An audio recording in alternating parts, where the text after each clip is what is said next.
So I've curled that round, and I'm going to add it about, what would that be? Proportionally from the horn to the tip of the existing nose.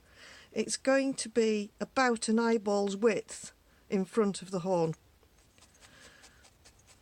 So basically so that the edge of the eyelid will come down.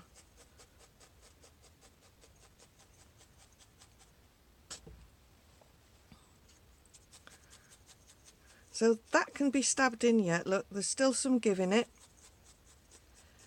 but it gives us a good idea of the width of the forehead. So that's him. So we've done him. I'm going to look at his eyes. That definitely needs to be knocked in some more. Keep going round the edge.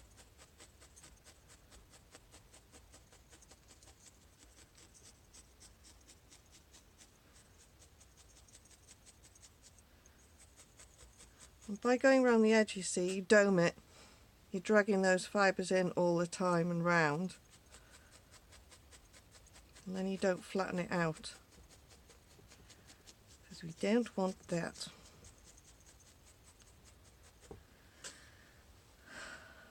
So now we've got 2 eyes, 2 brow ridges, and we're now going to make 2 cones. One to go this side, tack down all the way over the back, look. Okay, you can see that. And then the other one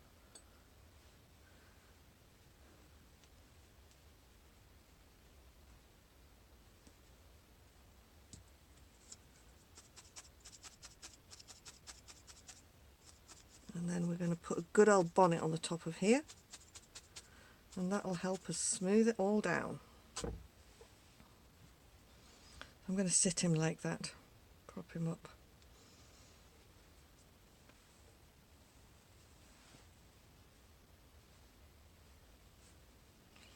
I'm going to start just by holding it down like that, because I now want these fibres to be in the direction that they're going to be when they're finished. So we're going to start by tacking the end of your sliver down and pushing it backwards like that.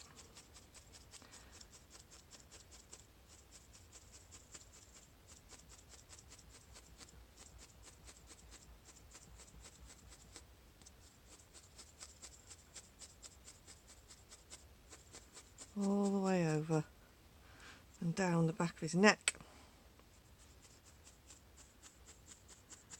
You can see it's going in quite easily and quite deeply.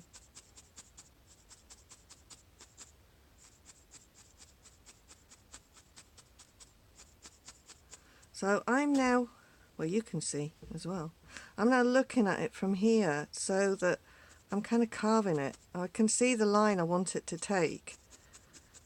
I want it to blend into there. I'm bringing it back round, back towards me, sorry. So that's kind of what's happening, just to begin with. I'm going to lay it down like that. Have another look. I'm going to be really careful about not pushing that too far down.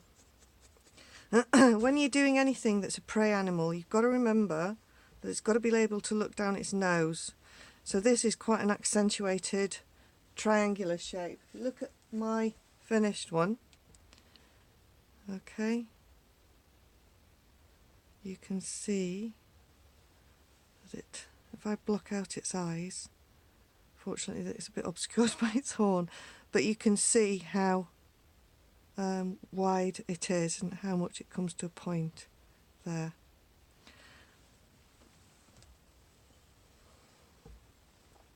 So I want you to keep doing that now. Add the next little bit. Just needle that down, needle it in, be a bit more definite now. I'm going to get that quite flat. I want that quite flat look. So we need more fibre. When you unwrap this, something that I just thought about because it's doing it to mine, you might want to give it a little bit of a wiggle. Just shake it out. Just reintroduce a bit more air into it because it'll spread out a lot more easily then. Okay. So next, I'm going to overlap this slightly, look. Only a little bit though. Don't end up with gaps.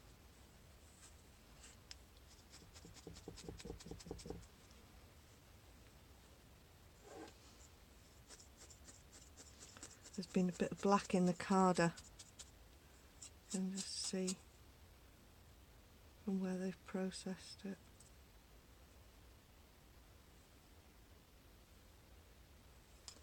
That's all you need to do, just pull it out.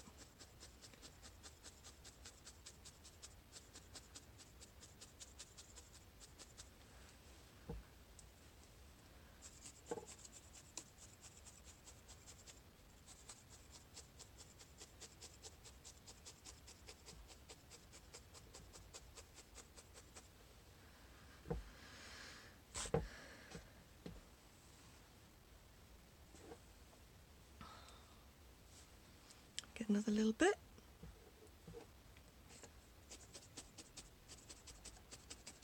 Always tack down one end when you're bonneting because that end will keep everything in place and just help you keep it tight as you smack that air out of it.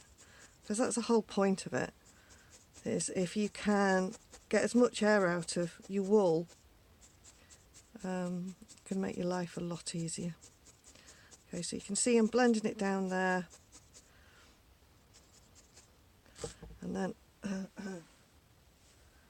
a bit more around here.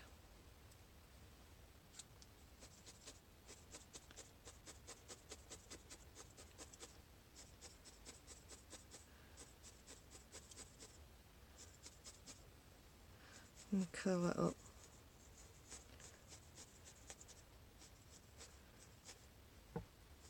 Make sure that's coming round behind that eye.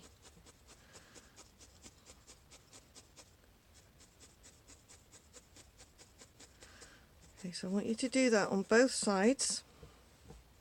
Flatten it off a bit more.